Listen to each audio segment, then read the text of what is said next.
Hello बच्चों, मैं आपका पीआरवी सर लेकर आ गया हूं नीट 2026 का बायोलॉजी का मास्टर प्लान। जी हां बच्चों, अगर आपने ये प्लान फॉलो कर लिया तो मैं आपको गारंटी देता हूं कि आप अपनी बायोलॉजी में 350 प्लस स्कोर कर जाएंगे। यस, आप 360 में से 360 भी ला सकते हैं अगर आपने इस प्लान को प्रिसीजन के साथ फॉलो किया। जी हाँ बच्चों, इस प्लान को मैंने बड़ा ही सिंपल तरीके से आप लोगों के लिए डिजाइन किया है और इस प्लान के अंदर मैंने आपको बायोलॉजी को कैसे पढ़ना है उसको मैंने डेटेड मैनर में सेग्रीगेट कर दिया है। यानी हर महीने यानी सितंबर से लेकर आपकी अप्रैल तक कैसी प्रिपरेशन होनी चाहिए, क्या रोड मैप होना चाहिए, वो सारा का सारा मैंने आपको इस वीडियो के अंदर डाल दिया है। तो यस बच्चों, इस वीडियो को शुरू से लेकर एंड तक देखिएगा। एक एक मिनट इस वीडियो का आपके लिए इंपॉर्टेंट होने वाला है। जी हाँ बच्चों, इस वीडियो को आप अपने टू डू लिस्ट की फॉर्म में एंड अपनी पर्सनल डायरी के अंदर इस प्लान को आप लिख भी सकते हैं। एंड यस बच्चों, आपको उस प्लान को डेटेड मैनर में लिख भी लेना चाहिए, जिसको आप हर रोज कैसे चलाने वाले हैं, कैसे आप इसको फॉलो करने वाले हैं, जिससे कि आप अपना नीट में बेस्ट परफॉर्मेंस दे पाए। तो आइए बच्चों, डिस्कस करते हैं नीट का 2026 में बायोलॉजी का मास्टर प्लान। यस बच्चों, इसको मैंने फंडामेंटली 4 मुख्य स्टेप्स में तोड़ दिया है। जी हाँ बच्चों, जो सबसे पहली स्टेप है वो ये होने वाली है कि एनसीईआरटी को हमें मास्टर करना है। तो एनसीईआरटी मास्टरी के लिए आपको किन किन चीजों को फॉलो करना है वो सारी चीजें मैं बताने वाला हूं। लेकिन यस बच्चों, ये जो प्लान है यानी ये जो स्टेप है, ये स्टेप आपको सितंबर से दिसंबर के मंथ में कंप्लीट कर देनी है। अगर आपने इन 4 महीनों में अप्रोक्सीमेट 120 दिन अपन लेकर चल रहे हैं, यस 120 दिन के अंदर अगर आपने एनसीईआरटी मास्टरी कर ली तो आगे की स्टेप आपके लिए काफी आसान हो जाएगी। एंड यस, बायोलॉजी से आप बिल्कुल चिंता मुक्त हो जाएंगे एंड बाकी फिजिक्स एंड केमिस्ट्री पर आपको फोकस करने का काफी अच्छा समय मिल जाएगा। तो जी हाँ बच्चों, सबसे पहले हमें एनसीईआरटी मास्टरी करनी है। सेकंड, मैंने मास्टरी में भी कैसे चैप्टर वाइज चीजों को सेग्रीगेट किया है, ये एक्चुअल में स्टेप 2 आपके सितंबर से लेकर अप्रैल तक आपके पास चलने वाली है। तो जी हाँ बच्चों, चैप्टर को मैंने वेटेज वाइज, नीट कोई वेटेज फॉलो नहीं करता, लेकिन यस हमने फिर भी हायर वेटेज चैप्टर आप लोगों के लिए कुछ छाटे हैं। जी हाँ बच्चों, अगर आपने इस तरीके से इसको फॉलो किया तो मैं आपको अश्योर करता हूं कि आप लोगों का स्कोर कंपैरेटिवली बहुत ज्यादा रहने वाला है जो इस प्लान को फॉलो करेगा उसका। यस बच्चों, स्टेप 3 के अंदर हम लोग जो है वो स्ट्रेटेजी के बारे में बात करने वाले हैं। किसमें? जनवरी से मार्च के सेशन में। यस, तो जैन से मार्च जो एक सबसे बड़ा चैलेंजिंग टाइम पीरियड रहता है। यस, जो बच्चे क्लास 12th में हैं यानी अपने बोर्ड पेपर्स को भी जो लिखने वाले हैं, उनके लिए भी मैंने यहाँ पर इंक्लूड किया है कि जैन से मार्च में आप किस तरीके से अपनी प्लानिंग को एग्जीक्यूट करें, जिससे कि आप अपना बेस्ट परफॉर्मेंस बोर्ड में भी दे पाए और नीट में भी दे पाए एंड फर्स्ट अटेम्प्ट में आप सिलेक्ट हो। और जो ड्रॉप आउट स्टूडेंट है उनके लिए तो ये बेस्ट प्लान है ही है। राइट बच्चों, नेक्स्ट जो हम बात करने वाले हैं वो स्टेप 4 के बारे में बात करने वाले हैं, जो कि फाइनल रिवीजन रहने वाला है। अप्रैल से मई में आपकी क्या माइंडसेट होनी चाहिए, क्या स्ट्रेटेजी होनी चाहिए, उसके ऊपर मैं आप लोगों से डिस्कस करूंगा। यस बच्चों, अप्रैल से मई के दौरान जो आपका रिवीजन प्रैक्टिस होना चाहिए वो कैसा होना चाहिए, उस पर हम सारी बात करेंगे। तो आइए बच्चों, सबसे पहले हम एनसीईआरटी मास्टरी की बात कर लेते हैं। एनसीईआरटी मास्टरी में हमें सबसे इंपॉर्टेंट जो सबसे पहला स्टेप हमें ध्यान रखना है वो यही ध्यान रखना है कि हमें लर्न करनी है NCERT line by line. Yes बच्चों, एनसीईआरटी की हर एक लाइन इंपॉर्टेंट हो गई है। एज यू सी कि इस साल रामदेव मिश्रा का जो क्वेश्चन है वो साइंटिस्ट वाले कॉलम से जो यूनिट के पहले दिया हुआ होता है वहां से आ गया है। एंड यस, रिडक्शनिस्ट बायोलॉजी वाला क्वेश्चन अगेन जो यूनिट के पहले इंट्रोडक्शन दिया होता है वहां से आ गया है। तो एनसीईआरटी का इंट्रोडक्शन, साइंटिस्ट एंड चैप्टर की हर लाइन इंक्लूडिंग समरीज भी हमें line by line, dot to dot, एक एक लाइन को ध्यान से पढ़ना है। यस, लेकिन पढ़ना कैसे है वो मैं आपको आगे बताने वाला हूं। लेकिन पढ़ना अप्रोक्सीमेट हमें 2 से 3 बार है। ये जो जर्नी है यानी 2 से 3 बार हर एनसीईआरटी की लाइन को रीड करने की, ये हमें सितंबर से दिसंबर की मंथ यानी इन 120 दिनों के अंदर अप्रोक्सीमेट कंप्लीट करनी है। राइट, तो यस, अप्रोक्सीमेट अपन मान के चल रहे हैं हमारे पास 120 दिन है और मैं आपको टाइम बता रहा हूं, अगर आप आज से शुरू करेंगे तो 96 डेज के अंदर आप आराम से 3 बार अपनी एनसीईआरटी रीड कर लेंगे। यस, तो आपके पास अच्छा खासा टाइम है। 96 डेज अगर आपने एक भी दिन ब्रेक किए बिना, एक भी दिन ब्रेक लिए बिना अगर आपने इसको फॉलो किया तो 3 बार आपकी एनसीईआरटी आराम से पूरी हो जाएगी, क्योंकि हमें पढ़ने हैं 32 चैप्टर। 32 चैप्टर में हर चैप्टर को हमें 1 दिन देना है, यानी कि हर रोज 1 चैप्टर तो एटलीस्ट हम पढ़ के सोएंगे। ये हमें अपने आप से कमिटमेंट करनी है, राइट बच्चों? यस, आप कमेंट्स में इस वीडियो पर आके जब भी आपका जो चैप्टर कंप्लीट हो जाए आप अपना चैप्टर लिख के रखिए। अगर आपका कंप्लीट हो गया है तो नीचे कमेंट में आप अपने मैसेजेस ड्रॉप कीजिएगा। यस, इसी के थ्रू हम लोग कम्युनिकेट करेंगे और मैं बड़ा खुश होऊंगा अगर आपने इस साइकिल को, 90 दिन की साइकिल को नहीं तोड़ा तो, राइट? नेक्स्ट बेटा, हमें जो एनसीईआरटी 2 से 3 बार पढ़नी है, राइट बेटा, उसके अंदर हमें किन किन बातों का ध्यान रखना है। तो जो सबसे पहली चीज हमें ध्यान रखनी है वो ध्यान से सुनिएगा। सबसे पहले हम इन 4 चीजों को फोकस करेंगे। जब फर्स्ट टाइम, यानी आप आज से अगर पढ़ना शुरू कर रहे हो, जो भी चैप्टर आप फोकस कर रहे हो, तो उसके अंदर हमें सबसे पहले उनकी डेफिनेशंस को हमें हाईलाइट करना है, ये बात ध्यान रखनी है। सेकंड, हम उसके एग्जाम्पल्स को हाईलाइट करेंगे। तीसरा, जो भी टेबल्स दी हुई है उनको हम अच्छे से हाईलाइट करेंगे, लर्न कर लेंगे फर्स्ट टाइम में ही। एंड डायग्राम्स बहुत ध्यान से हम फर्स्ट टाइम में पढ़ने वाले हैं। तो जो पहली एनसीईआरटी रीडिंग हमारी चलेगी उसके अंदर, यानी 32 डेज में जो हम 32 चैप्टर कंप्लीट करेंगे, उसमें सबसे पहला फोकस इन 4 चीजों पर रहेगा, यानी कि definitions, example, tables and diagram. जैसे प्लियोट्रॉपिक जीन है तो उसकी डेफिनेशन को हमें हाईलाइट करना है, पॉलीजेनिक जीन है तो उसकी डेफिनेशन को हमें हाईलाइट करना है, राइट? तो यस, ये जो हाईलाइट है, ठीक है, वो फंडामेंटली हमारा है ना डेफिनेशंस की तरफ जाएगा। सेकंड, अगर प्लियोट्रॉफी का एग्जांपल सिकल सेल एनीमिया दिया हुआ है उसको हाईलाइट करेंगे, फिनाइल कीटोन यूरिया दिया हुआ है तो उसको हाईलाइट करेंगे, एग्जांपल जैसे हाईलाइट होंगे। जो भी टेबल है, जैसे एल्गी की टेबल दी हुई है तो उसको अच्छे से हमें लर्न कर लेनी, वहीं पर उनके सारे जो हमारे कॉलम है, क्लोरोफाइसी, फियोफाइसी, रोडोफाइसी की, वहीं पर उनको लर्न कर लेना है। तीसरा जो हमारा फोकस होगा टेबल पे, एंड लास्ट डायग्राम्स। ये हमारा फर्स्ट रीडिंग में होने वाला है। सेकंड, हम 1 लाइनर्स बनाएंगे, लेकिन कैसे बनाएंगे?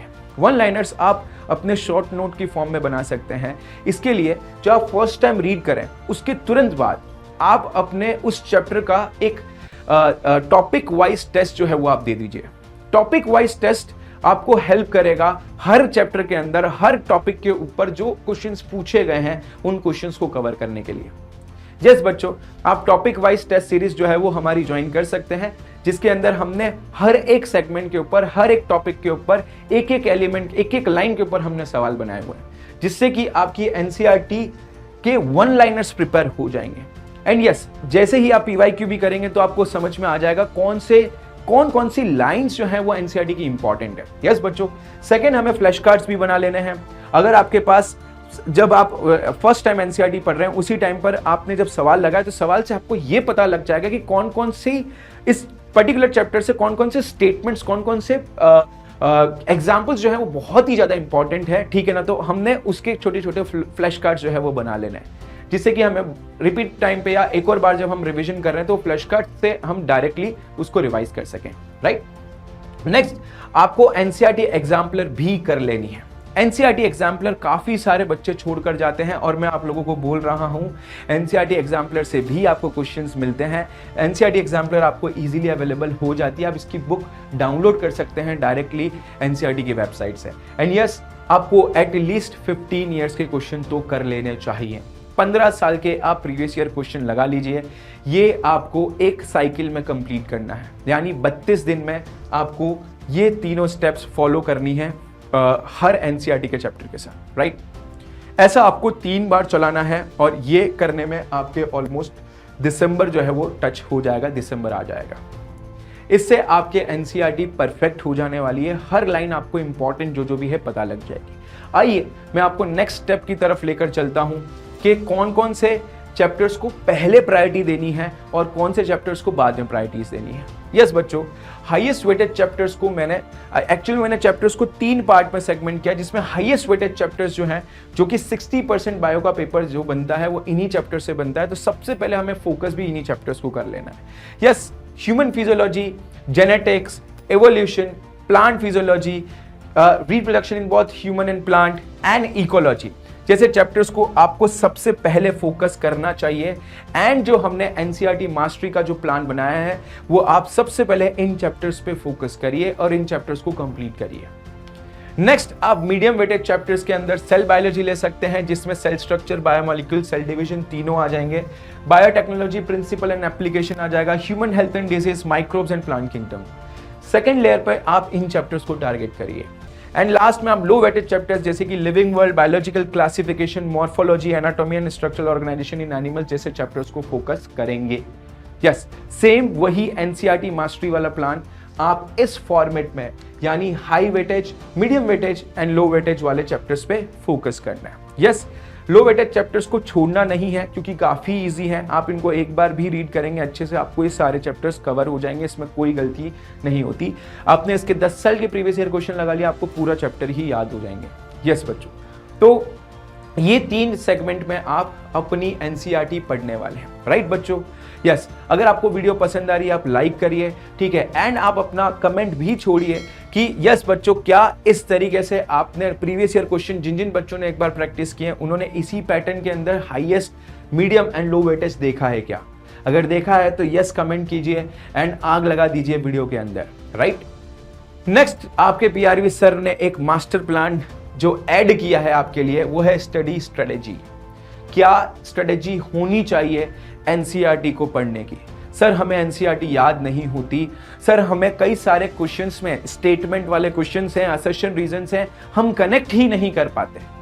कनेक्ट नहीं करने के पीछे जो बेसिक रीजन है एनसीईआरटी का रिटेंशन, यानी कि आप नीट के सिलेबस को अच्छे से रिटेन ही नहीं कर पाते हैं, आपको याद ही नहीं आता है कि ये सवाल कहां से पूछा गया, ये स्टेटमेंट कहां से पिक किया गया है।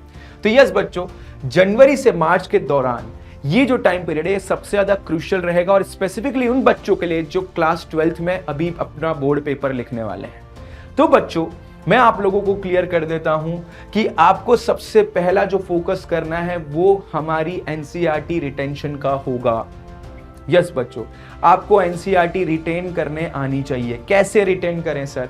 तो जनवरी से मार्च में हम फिर से 2 से 3 घंटे निकालेंगे बायोलॉजी के लिए हर रोज बच्चों। यस बच्चों, 2 से 3 घंटे आपको डेली बायोलॉजी के लिए देने हैं, बाकी आप टाइम अपना बाकी सब्जेक्ट्स पे फोकस कर सकते हैं। यस बच्चों, इसमें एटलीस्ट आप 6 to 7 आवर्स की स्लीप जरूर लीजिएगा, क्योंकि आपकी ब्रेन मसल्स को रिलैक्स होना बहुत ज़्यादा ज़रूरी है।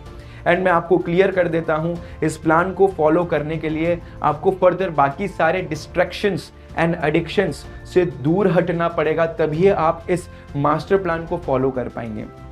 यस बच्चों, जनवरी से मार्च के टाइम पर आपको क्या करना है मैं आपको फटाफट से बता देता हूं। 2 से 3 घंटे आपको डेली बायोलॉजी के लिए निकालने हैं, जिसमें आप आसानी से एनसीईआरटी को रिटेन करेंगे। यस बच्चों, आपको डेली अगेन एक चैप्टर एक दिन में एनसीईआरटी से फिर से पढ़ना है। जो फ्लैश कार्ड्स आपने बनाए थे, जो वन लाइनर आप लोगों ने बनाई थी, उनको आप अगेन रीड करके रिकॉल कर सकते हो उन सारे इंपॉर्टेंट पॉइंट्स को उस पर्टिकुलर चैप्टर से। नंबर 2, आपको 1 घंटा एटलीस्ट प्रीवियस ईयर क्वेश्चन या फिर एनसीईआरटी बेस्ड क्वेश्चन आपको सॉल्व करने हैं, जिसके थ्रू आप एक्यूरेसी को बढ़ाएंगे, अपनी स्पीड को बढ़ाएंगे। यस बच्चों, यही वो समय है जिसके अंदर आप जनवरी से मार्च का वो टाइम है जहां पर आप अपनी स्पीड पर सबसे ज्यादा काम कर सकते हैं, क्योंकि नीट का एग्जाम स्पीड मांगता है भाई। तो यस बच्चों, स्पीड को बूस्ट करने के लिए one of the most important जो आपका जो टाइम ड्यूरेशन रहने वाला है, जो समय रहने वाला है, वो ये जनवरी से मार्च का समय रहेगा, जहां पर आप प्रीवियस ईयर क्वेश्चन को दूसरी और तीसरी बार लगा रहे होंगे, क्योंकि आप 3 बार एनसीईआरटी पहले ही पढ़ चुके हैं, 4 टाइम्स होने वाली है। तो यस, आपको सारे क्वेश्चन देखते एकदम से कनेक्ट हो रहे होंगे। एंड यस बच्चों, आप एनसीईआरटी रीड करके अपना एनसीईआरटी बेस्ड एमसीक्यू दे रहे होंगे, तो उस केस में भी आप लोगों को एक कॉन्फिडेंस वापस से आ रहा होगा कि कहीं ना कहीं हमने ये लाइन एनसीईआरटी की यहां पर पढ़ी थी। आपने जो वन लाइनर्स बनाए होंगे उससे आपको रिटेन करने में बहुत हेल्प मिल रही होगी, जो फ्लैश कार्ड्स आपने बनाए होंगे उससे आपको रिटेन करने में काफी मदद मिल रही होगी। यस बच्चों, मैं एनसीईआरटी बेस्ड एमसीक्यूज मैं आपकी एक्यूरेसी को बिल्ड करने के लिए, आपकी स्पीड को बिल्ड करने के लिए ई सरल ने आप लोगों के लिए accuracy test, speed test, each subject के लिए कहीं ना कहीं फुल सिलेबस टेस्ट भी, जो हर सब्जेक्ट के स्पेसिफिक टॉपिक को फोकस करेगा, वो भी आपके लिए प्रिपेयर किया हुआ है। एंड फुल सिलेबस टेस्ट जो आपके चारों सब्जेक्ट को कवर करते हुए चलेगा, वो तो है ही है। राइट बेटा?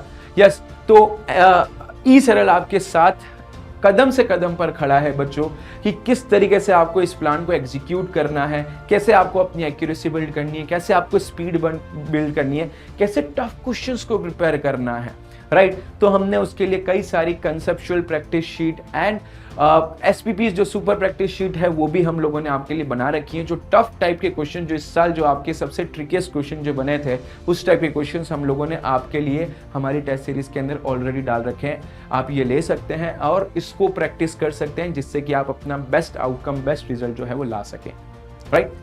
The last one is her 30 minutes में डायग्राम और फ्लो चार्ट्स जो आपने फ्लैश कार्ड्स या वन लाइनर की फॉर्म में बना रखे हैं वही, एंड जो क्वेश्चन आप प्रैक्टिस करते टाइम जो गलतियां आपसे हो गई उसको आप कम से कम वहां पर फिर से अपनी एनसीईआरटी से, अपने शॉर्ट नोट से और अपने क्लास नोट से फिर से जाके क्रॉस चेक करके रिवाइज कर सकते हैं, जिससे कि आपका हर चैप्टर बड़ा स्ट्रांगली प्रिपेयर हो जाए जनवरी से मार्च के दौरान। जो बच्चे बोर्ड के हैं उन लोगों के लिए इन 2 से 3 घंटे की एनसीईआरटी रिवीजन में आप 12th के चैप्टर्स को पहले प्रेफरेंस देंगे, जिससे कि आपका बोर्ड का भी प्रिपरेशन साथ ही साथ हो जाए, राइट बच्चों? Yes, last and final step के बारे में बात करता हूं। फाइनल रिवीजन आपको अप्रैल से मई में कैसा होना चाहिए, इसमें आपकी स्पीड एक्यूरेसी पे सबसे ज्यादा आपका फोकस होना चाहिए और उसके लिए आपको speed test and accuracy test जो इंडिविजुअली 75 मिनट्स का ड्यूरेशन आपको रहेगा और पूरी बायोलॉजी आपको करनी है, ठीक है? वहीं पे एक्यूरेसी टेस्ट बड़े ही गजब टाइप के आपके लिए एक्यूरेसी टेस्ट सेट किए, ये आप कर सकते हैं, जिसकी मदद से आप हर एक लाइन एनसीईआरटी पर जो सवाल है उस पर आप अपना कॉन्फिडेंस जो है वो बढ़ा सकते हैं इसको सॉल्व करने के बाद। यस, तो आपको इन दोनों चीज़ों पे फोकस करना है एंड साइमल्टेनियसली आपको रिवाइज भी करनी है एनसीईआरटी एटलीस्ट 3 to 4 टाइम्स इस पर्टिकुलर टाइम पे, क्योंकि अब आपको एनसीईआरटी की हर लाइन दिख चुकी है, आपने एनसीईआरटी की हर इंपॉर्टेंट लाइन हाईलाइट कर ली है, तो उन हाईलाइट्स को एटलीस्ट आपको पढ़ना है। यस, मैंने आपको इसीलिए बता दिया, हाईलाइटेड लाइन को आपको फोकस करना है, मार्क डायग्राम्स को आपको अगेन रिवाइज करना है, एनसीईआरटी टेबल्स आपको अगेन रिवाइज करनी है। डेली रूटीन आपका अप्रैल से मई का इस तरीके से चलना चाहिए एंड उसके अंदर एक बायोलॉजी का आपको फुल मॉक टेस्ट एटलीस्ट आपको देना है, जिसमें 90 क्वेश्चन 45 मिनट्स में कवर होते हो। एंड यस बच्चों, आपको जो भी मिस्टेक्स आप वहां पर करने वाले हैं, यहाँ जो भी मिस्टेक्स आपसे हो रही हैं, उनको आपको फिर से एक्सप्लेनेशन रजिस्टर्स में फाइल कर लेना है। एंड लास्ट 10 दिन के अंदर आपको सिर्फ एनसीईआरटी की हर एक लाइन को बड़ी स्पीड से, क्योंकि आप हर एक दिन अगर 3 चैप्टर को रीड कर लेंगे, इतनी स्पीड आपकी आई चुकी होगी और अपने फ्लैश कार्ड और वन लाइनर्स भी आपको हेल्प करने वाले हैं, जिसकी मदद से आप अपनी एनसीईआरटी को फुल फ्लेजेडली जो है वो प्रिपेयर कर जाएंगे एंड आपको 360 में से 360 लाने के लिए कोई नहीं रोक सकता, ये मैं आपको गारंटी देता हूं। अगर आपने ये मास्टर प्लान एग्जैक्टली फॉलो कर लिया तो मैं आपको गारंटी देता हूं कि आपका 360 में से 360 लाने से आपको कोई नहीं रोक पाएगा। यस, यही आपको एग्जैक्टली फॉलो करना है। नेक्स्ट, मैं आप लोगों को एक छोटी सी बात कह देता हूं कि हवाओं के भरोसे मत उड़, क्योंकि चट्टानें भी हवाओं का रुख मोड़ देती है। अपने पंखों पर बच्चों भरोसा रखो, क्योंकि हवाओं के भरोसे तो पतंगे उड़ा करती हैं। तो यस बच्चों, अपना एक मास्टर प्लान आप लोगों के लिए आपके पीआरवी सर ने बना दिया है, इसको आप फॉलो कीजिए एंड अपनी उड़ान खुद भरिए। और यस बच्चों, मैं आपको गारंटी देता हूं इस मास्टर प्लान के बाद आपको 360 में से 360 लाने से कोई नहीं रोक सकता। तो धन्यवाद बहुत बहुत आप सभी का। अगर ये वीडियो पसंद आया है तो लाइक कर दीजिएगा और अपने सारे दोस्तों को ये मास्टर प्लान शेयर कीजिएगा इस वीडियो के माध्यम से। एंड यस बच्चों, इस प्लान को आप आज ही प्लान कर लीजिए अपनी पर्सनल डायरी के अंदर और आज ही से इसको फॉलो करना शुरू कर दीजिए। All the very best. मिलते हैं नेक्स्ट वीडियो के अंदर।